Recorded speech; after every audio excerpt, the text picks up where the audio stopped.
Oktyabrın 22-də gözlənilən hava şəraiti açıqlanıb. Milli Hidrometeorologiya Xidmətindən Lent AZ-da verilən məlumata görə Bakıda və Abşeron yarımadasında hava şəraitinin dəyişkən buludlu olacağı, arabir tutulacağı, əsasən yağmursuz keçəcəyi gözlənilir.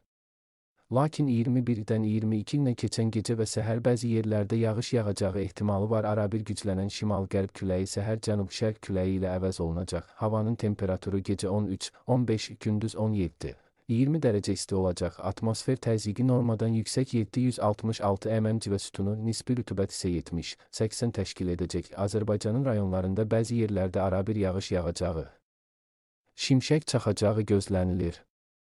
Ayrı-ayrı yerlərdə qısa müddətli leysan xarakterli olacağı, dolu düşəcəyi, yüksək dağlıq ərazilərdə qar yağacağı ehtimalı var. Bəzi yerlərdə arabir duman olacaq. Mülayim şərq küləyi əsəcək. Havanın temperaturu gecə 10-14, gündüz 18-22, dağlarda gecə 4-8, gündüz 10-15 dərəcə isti olacaq.